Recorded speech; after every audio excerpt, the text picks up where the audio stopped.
Should we And say something about the big Dynamite coming up? you know what? That's great. I'm glad you mentioned that because as folks are listening to this, there's about to be a historic milestone. If you're AEW, Dynamite is going to have one more episode than Nitro as of this coming Wednesday. So as you're listening to this, it's later tonight.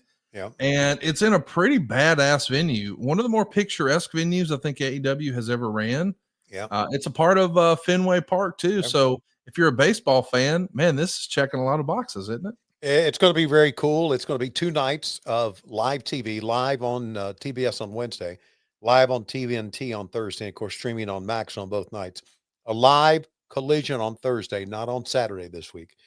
So it is pretty cool. And I need to say something here, and most people are going to say, "Oh, you're a suck up."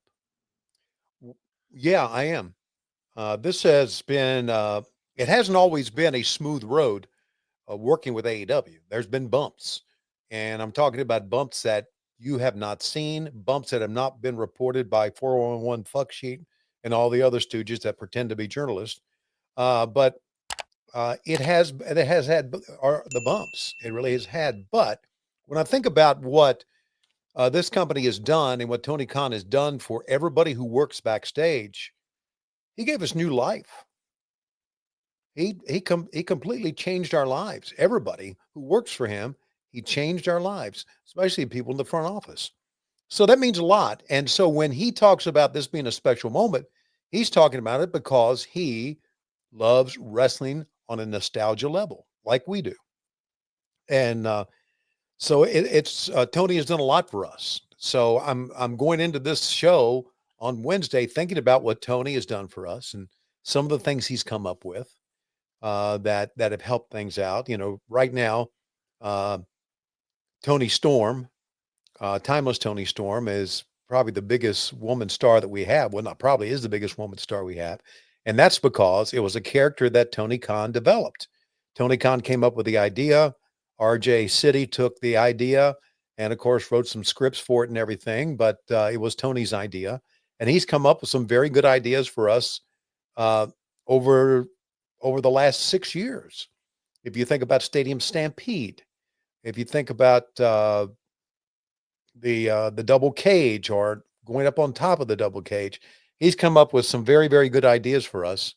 And it's been our idea to implement them, our charge to implement them, which we have done to the best of our ability. So, I really feel that this is going to be a very special night for many, many reasons. And I thank the fans. The Owen Hart tournament. Thank you, Coach Rosie. It's another thing that Tony Khan came up with. So it's been a lot of fun, and this is going to be a very, very special night for us, especially when I think back to Nitro and I think about how difficult things were at the end. They were so difficult at the end. And when I go back and I look at some of the Nitros, you mentioned that Conrad, this WrestleMania 1 probably doesn't age well for the modern fans. I would venture to say the very, very last 2 months of WCW hasn't aged very well for the fans. But it's been a lot of fun being a part of this, and I look forward to seeing what we got coming up for the next couple of weeks. I, for one, did not even consider what you just laid out about the significance in regards to Tony Khan's accomplishment, if you will, because I know he had a certain set of goals when he launched this thing. I really get nostalgic about Tony Khan's influence on the business around the anniversary of Dynamite. So I'm usually thinking about that in October. Right. Hey, here in April, I mean, listen, let's not deny that some of the names and all that wasn't loosely inspired by Nitro. So the little big brother, I guess, getting a little older, let's celebrate it. But I don't necessarily think that the online conversation about Nitro versus Dynamite is a productive one. It's like, can we not just appreciate AEW for what it is without making a comparison to something else? Does that make sense? Sure, it does. Absolutely, it does. But that's what they want to do. So, and again, social media has changed the dynamic of what we do. There wasn't social media back in the Nitro era like it is now, and I don't even think there was social media back in the Nitro era. That was barely email back then. Right. Yeah, we just started an email. You're right. So it's changed the dynamic. Uh, what I've said before, and I like to say that, is what that social media has done is give idiots a voice, but it's also given voice to some very, very intelligent people. And so I kind of take social media with a grain of salt. So you know the discussion that you're talking about basically has no influence on me. But what does have an influence on me is what Tony Khan has done for us. No And doubt. uh, and again, I go back to this timeless Tony Storm thing. It was an idea he had from watching a movie. He thought Tony Storm would play a great character. And listen, has Tony Storm not just gone Home run. Home home run, run. home run, gone full into this? So as we go in to take a look at WrestleMania 1, that may not air, that may not go back and with the fans, they may look at it and go, eh. Just remember that the modern era of wrestling, Tony Khan has had a profound influence into that from what he's put on TV. And obviously, so have the people in the WWE. I can't deny that. But wrestling has changed and has changed for the better when Dynamite started back in October 2019.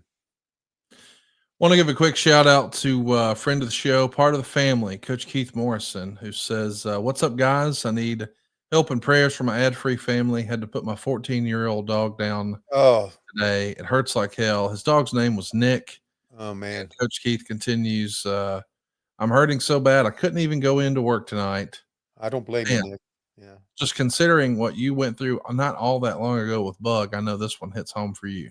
Lois and I, we had a moment about Bug today, and she started crying and hugged me, and we just stood there in the kitchen because I don't know, we just got talking about him, and I told her the story that I don't want to make this about me or Bug because Keith, we really appreciate your friendship and support, and we're feeling for you. But the clothes that I had on when we had to put Bug down, which was in my lap, are still hanging in the back of my door a year later, and I won't get them washed, and I won't wear them again.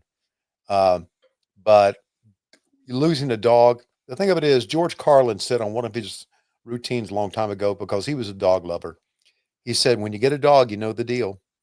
You understand what could be in the future, and more than likely is in the future. And we love our dogs with all of our heart. Like I've got two of them right here, as you can see, and there's a little Dobby right there. We love them with all of our heart and give them everything, but we know that they're in our lives for only a short period of time." I read somewhere where someone that said that when we leave this earth, we will all of our belongings to our children, or our grandchildren, or donate them to something. That is our will. But when a dog leaves this earth, he wills the love that you gave that dog to another dog. So that's what I thought I did. I thought the love that I gave the Bug, I willed to Dobby here and to Kirby here and rescued them from a dog rescue. So you will the love. So I know it's going to take some time, Coach Keith. I know it is, but take some time, rescue yourself another dog, and you'll love this dog uh, like again. You'll learn to love a dog again. So we're thinking about you, buddy.